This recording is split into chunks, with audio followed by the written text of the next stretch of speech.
Welcome to the Occult Observer. I'm Jay, this is Hatar, and today we're gonna watch Dune Prophecy, which, if I'm not wrong, is gonna be your first venture. Yeah, into the Dune universe. Yeah, man, exactly. So you didn't watch the first movie, you didn't watch the second movie? No. You were hiding behind a rock, or? I've just avoided them. You know, I love sci-fi movies, but for some reason, these ones just doesn't excite me. Hatar says that he likes like fantasy movies, but he just doesn't like Lord of the Rings. No. And now you say you like sci-fi, but not Dune. Yeah. It's weird. Seriously? Yeah, it's weird, isn't it?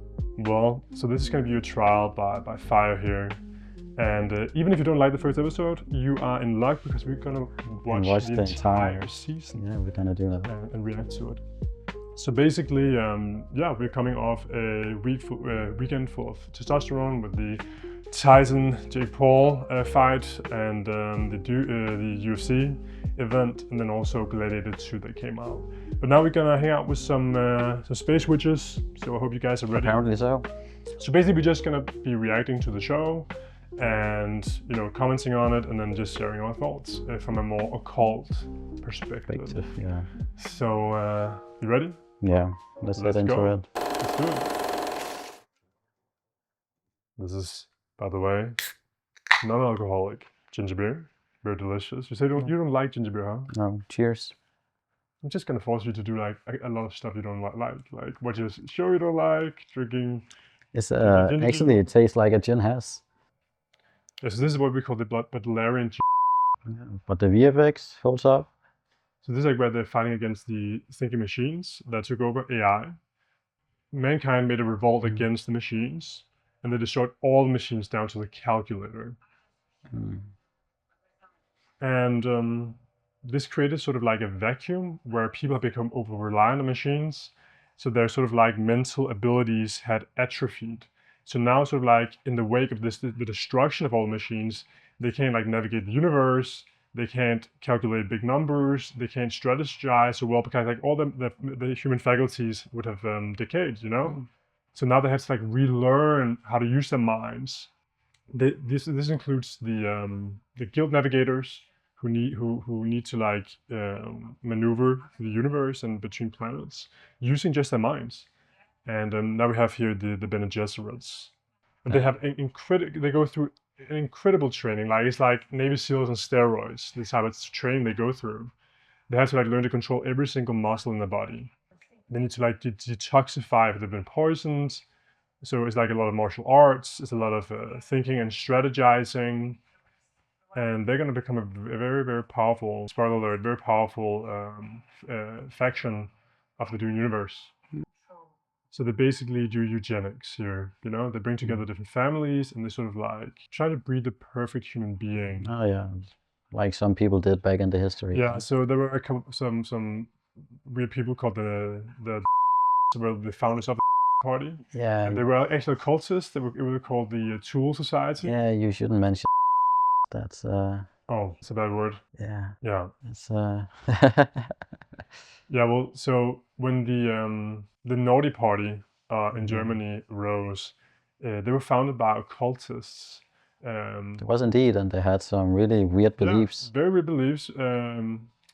They were magical practitioners, they were occultists, and they were called the Tool Society, which Tool was kind of like this country north, right? Something it was a mythological country, something it was Britain. And they believe these Aryans, they came from a sun god far out in the... Yeah. And Hitler, he wanted to prove that these Aryans, that the German heritage came from these people. So he sent out these expeditions to find all of these artifacts, which of course didn't exist. Like Himmler, he actually, they found a letter where he's like telling his agents that they want to find the hammer of Thor. Yeah. A hammer being a technology, Yeah, they were sure it was advanced technology. Yeah, and so like the whole idea that the gods were a high evolved superior race. That's like, I think it was Arthur C. Clarke who said that at one point, like when technology is sufficiently advanced, it becomes indistinguishable from magic. And that would have been the case here, with this Aryan race that the Naughty Party wanted to bring about. And they used eugenics for that, breeding programs. And that is what the Bene Gesserit are doing to promote the arrival of the Kwisatz Haderach, which is like the chosen one, who will like be the savior, if you will. Now we have a vision here of a worm. I think a worm. This is on the planet Arrakis. In the Dune universe, this desert planet that the movies take place on. It's obviously getting destroyed right now. This is a worm, by the way. There's a worm eating that whole castle right there. Damn, that's intense, huh? They take this thing called spice, which is this psychoactive drug to like induce visions. This old lady is a divinator, and she's looking into the future. And that used to exist women like that. That was the Pythoness, the high priestess of the Oracle of Delphi in Greece, where men, statesmen, generals, philosophers, even Socrates himself would go to Delphi and consult with the Pythoness, who would either give them hints about the future or nuggets of wisdom. He asked, who is the most wise man in the world? And the Pythoness said that Socrates was the wisest man in the world because he knew nothing.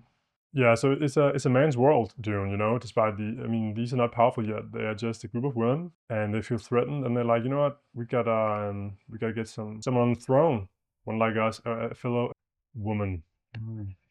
Rest in peace, man. Rest in peace.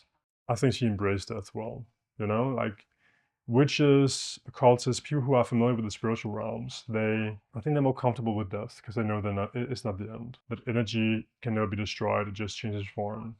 Life ever continues on. I like the visuals. I like the costumes, just to make some comment on that. They get dressed in complete black, which again is a very occult color as well. Yeah, indeed. And with hoods. And with hoods, yeah, they're basically looking like Jedis. Have you seen Star Wars? Yeah, of course. Yeah. You're actually winning some points. You got Harry Potter and Star Wars, okay. But we gotta indoctrinate you here into the Dune universe. And I think we have a shot of some crows right now. Crows associated with wisdom. They agree also with magic, since it was the bird of Odin, the magician god of the Nordics. Damn. Wow. Goodness. So right now we're seeing her use the Jedi mind tricks of the Dune universe, right? So she sort of told us to herself, right? Yeah. Yeah. She mind controlled her. She mind controlled her, and that's what they call the voice. So they use the voice to induce sort of like a trance state, a forceful trance state, where they can make their subject do what they're saying. Valja Hagenen, that's interesting. So she's a descendant, or progenitor rather, of the villain in Dune universe, called the Baron Harkonnen. 30 years later, after she the leader, one of the seniors, 10,000 years before the birth of Paul Atreides. That is the movies, or yeah. So Paul Atreides is the main character in the Dune universe, or at least in the first couple of books. Yeah, he's basically like the hero or villain, or I'll let you find out what he is in the movies. And something that Paul Atreides is the chosen one. Paul Atreides is a product of their breeding program. However, as you'll find out in the first movie, things didn't go exactly as planned. He arrived, I think, like one generation too soon, and I think they planned for it to be a woman, maybe. But yeah, but you'll find out when you watch the movie. So now we're following the young woman as a mature woman. Very diverse casting, and that makes a lot of sense in this universe. You know, like we're interstellar, you know, multiple planets. The greatest weapon is a lie, she says. Mm-hmm. I mean, there are benefits, you know, to being a bad person and acting without honor, without integrity. Yeah, there's You know, you have no playing rules. You can just do exactly what you want. You can play by your own rules. There's 3 types. There's the 5% who are good, the 5% who are evil, and then the 90% who are just sheep, man. Just products of whatever society they live in, right? So Yeah, naughty party say do this, then they do that. Yeah, and they act naughty, exactly right? that, yeah. I agree with you. That sounds fair. You know, Dante, who wrote the Dante's Inferno, where he kind of like is describing hell, you know, and who are down there, like historical figures. He said that there is this place called the ante-hell, which is like an ante-room. It's not hell, but it's down there, but it's like separated from hell. Mm-hmm. Dante is asking, like, who are all these people? And Virgil, his guide, who's a Roman poet, is his guide through the underworld. He's like, this is all the people who were not bad enough to be thrown in hell, and they were not good enough to be taken into heaven. You know, they are like so pathetic in a sense because they don't take a stand to do evil or to do good, that they don't deserve to be in hell, because like the people in hell would feel so superior at being grouped in with people like that. So right here we have a duel right here. They have a shield, a protector shield, so you can't just like stab through it. You have to do it like slow, you know. So it's like a very interesting. So they can still do damage to each other. They can, but you have to like sneak it in there. So they have a body shield, and you have to sneak it in there. You can't just hammer it in there. What is it that activates that shield? They have like something on their arm, I think, and they just activate it, like they press it down. Now we're seeing, by the way, a Bene Gesserit acting as a counselor for like nobles. Oh, the ball guy? Yeah, which they have like a lot of intuition, you know, they're very receptive, they have divinatory abilities, so they are very valuable for nobles and kings and emperors. And potentially very dangerous as well, because they can't hijack your mind, you know? And look, they can do like hand signs and stuff like that to communicate without talking. Yeah, clever. Kind of similar to like Freemasons and other secret societies that have certain handshakes with certain meaning as well. What did you say? Power of Usava or something. So that's to be able to tell if people are lying just based on their facial expression. And that's actually something that the Illuminati taught their members. The Illuminati began in Germany. Yeah, in the Ingolstadt University, to have a place to just have free discourse. And then from there, they actually wanted to infiltrate society and change it. But they were disbanded and most likely don't exist anymore. Maybe they do, who knows. But they learned to like read people's faces. That's like an important part of their curriculum and their training, was to just see what people are thinking, you know, who they really are, just based on their facial expressions, their eyes, even just imperceptible muscle contractions or whatever. And we're also seeing them fight. That's something that is also an important part of the training, is to learn how to fight. The sisterhood? Yeah, they have to learn to. What is their purpose? Honestly, I don't know. I think it's many different things. They don't just train to fight. It's also like just to control their body. For instance, if they get poisoned, that they can like detoxify. Complete self-mastery, you know, over their body. The Bene Gesserit sounds very similar to the Jesuits, who was sort of like an elite priesthood. The Dune universe, yes, it's fantasy, it's other planets, it's very exotic, but it is also heavily influenced by history and does sort of inform the world we're living in. With this channel, we would like to aim our occult observation on different things, you know, entertainment, movies, shows, culture. And if you have any ideas, you can let us know in the comment section if there are any topic matter where you would like us to look next. Yeah, man, let us know. And here we are at the temple of the Bene Gesserit, and we have two pillars, if you notice, which looks very similar to these two obelisks. And of course, when you have two pillars, when you see two pillars in imagery, like in a movie or in a occult image, just think Jachin and Boaz, right? The yin and the yang, the masculine and the feminine, the two pillars that you see on the tree of life. And the idea there is, of course, if you need to pass through that into the temple, right, it means that you need to balance your yin and your yang, your masculine and your feminine, your polarities.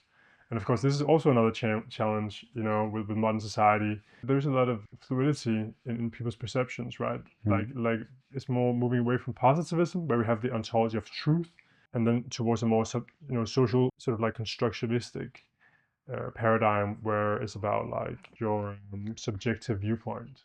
So there's a lot of like, you know, with the gender debate and gender ideology, that there is no gender, you know, you can just sort of pick and choose about what you identify with. You can see that as a more spiritual perspective, because essentially we are spiritually androgynous. So we are neither male or female, we are both, but then we just show up in this life as either male or female, but we still have that both things within us. But at the same time, when it comes to occultism, we do recognize that there is gender, that there is a up and there is a down, a positive and a negative, you know, a penetration and a reception. In magic, we need to be able to work with both sides of the coin, you know. So when we look at the 7 principles of the Kabbalion, we see that a lot, right? So we have mind, which is just oneness, the all. So that is God, right? That is just oneness. But then let's see how many we can list of the other ones, right? So we have. This is what I get here. Okay, so we have polarity, Yeah, there is polarity. There is vibration. Yeah. Vibration. There is this rhythm. Rhythm. Yeah. Again, rhythm. Again, we have like the same thing. Cause and effect. Yeah, cause and effect. And I think we have one left. Yeah, but basically all the 6 lower hermetic laws, principles, they have to do with this oscillation, right? The oscillation between gender, between polarity, right? And you see it everywhere. You see everything is vibrating. Everything has a frequency. Everything is dancing. You know, everything has a certain note, a certain musical rhythm to it. You know, so the universe is music. You know, and we're all here to contribute a verse. And the question is like, what is that verse? Like, what are you gonna add to this symphony of the universe?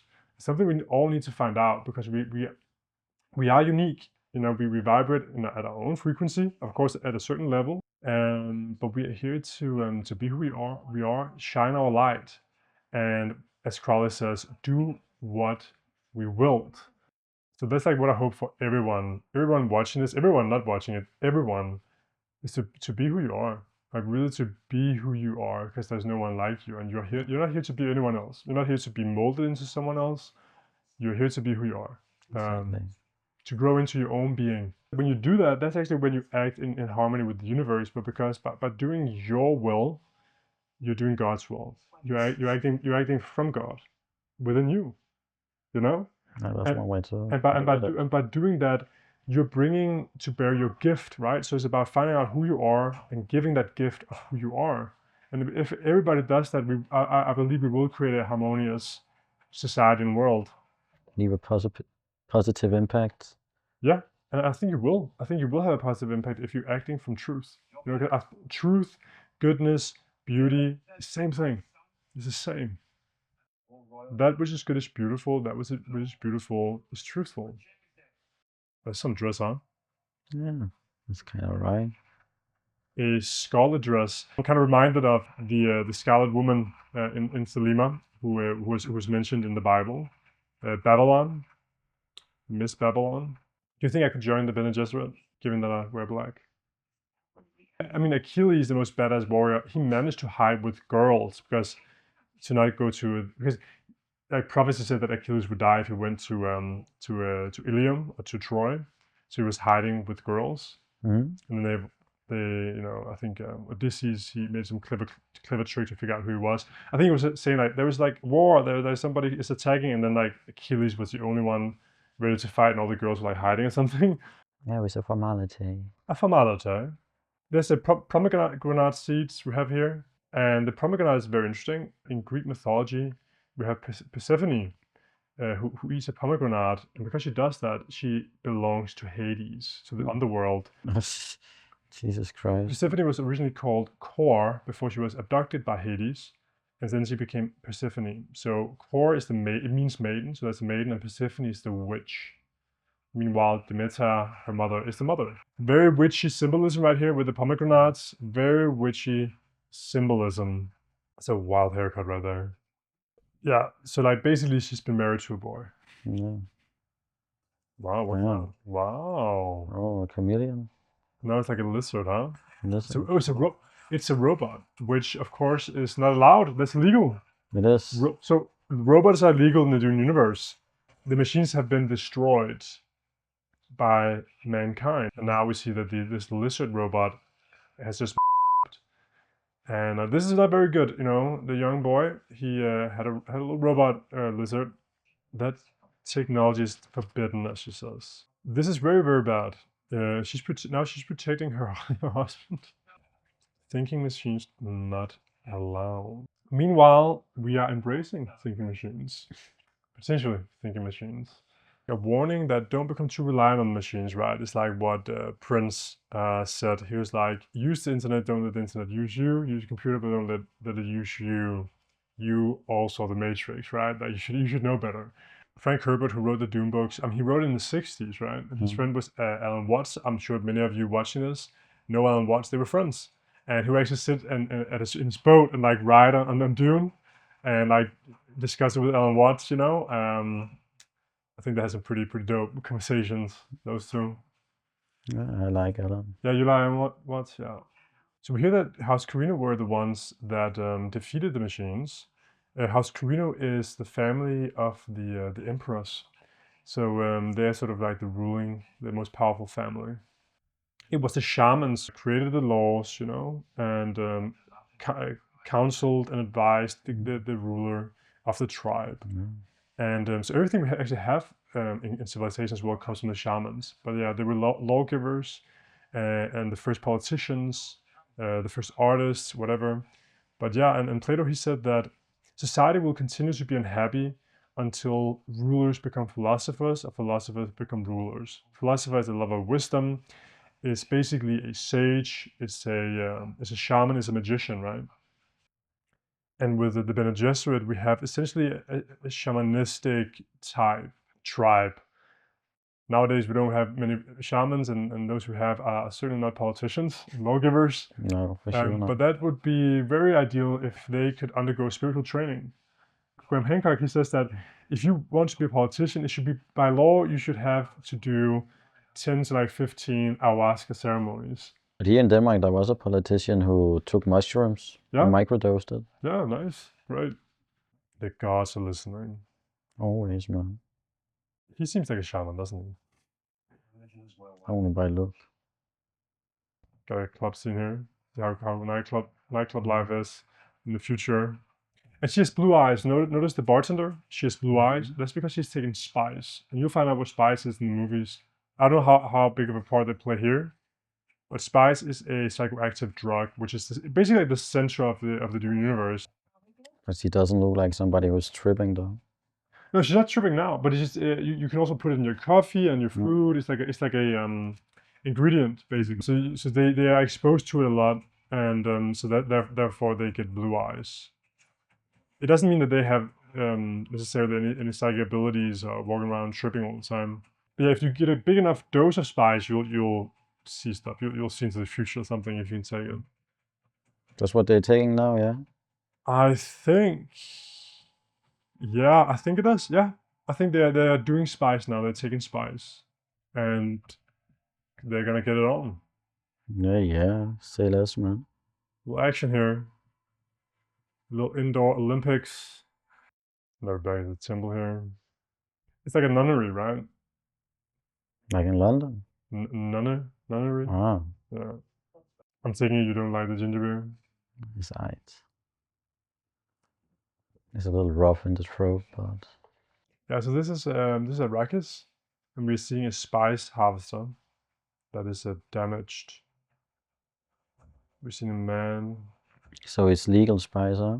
I mean, yeah, I think it's under imperial jurisdiction, and they are mining it against the will of the people who live there, by the way. And now we're gonna have a worm arriving. We have the boy with his like robot robot salamander. He's burning, man. Damn, he's burning him alive. It's bad using technology, with huh? Nothing but his thought. Is he just using his mind? Whoa. I guess so, right? He just the boy, huh? Goodness. That kind of makes the Tyson Paul fight seem less outrageous, huh? I wish Tyson could have done that to Jake, man.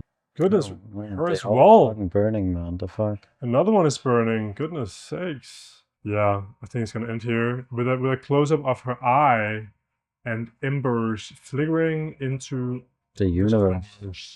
That's an alright transition. That was pretty dope. You know, it's really nice. I gotta say, I'm not super excited with this show. You're not super excited for the show, no. I mean, the thing is it's quite slow. I was hoping there was gonna be a bit more action. Yeah, it's a slow burn. This is not what I'd expected from a sci-fi show. It's basically not of this kind of... From what I've seen from the trailers from the Dune movies, this looks like pew pew pow pow. I don't know. But hey, it's not like that though. No, I can definitely... Yeah, I mean, the movies does have action, but it's like a thinking man's work. You know, Brian Herbert was a thinking man. He was also a journalist, by the way. Very clever. Actually, the Dune book was used in economics, in architecture, political science, because it is very conceptual. It's a lot about like intrigue and planning and scheming and stuff like that. So there is not a lot of action going on, but there is a lot of scheming going on, which I find very interesting as well. But the movies, there are more action in the movies. I'm just not excited to watch episode 2. Let me put it like that. Yeah, but normally when I watch a show, man, I'm like, shit, man, let me watch episode 2 right now. Yeah, I'm not hooked either. I'm not hooked, but I thought it was well made. Like visually, looked It was nice. mid, man. It was mid. There was nothing I was too excited about. No. Everything is just mid, even maybe below mid. But maybe episode 2 will change my mind. Yeah, maybe episode 2. I wish I never signed the contract, but with the devil, man. Yeah. I thought it looked visually nice. I thought it was an interesting location. Yeah, I will say in the beginning, the opening shot was really good. What was the opening shot? It was like this robot thing they were fighting. Yeah. Actually, it looked really cool. Yeah, so we'll be here next week as well. Same time. What about you guys? Have you watched the Dune Prophecy first episode? Yeah, man. Let us know in the comments. Let us know what you liked. And what you didn't like. Yeah, if you didn't like it, and what you liked, and what were your occult observations? Yeah, man. Let us know. Yeah. All right. Thanks, guys. See you next week. Ciao.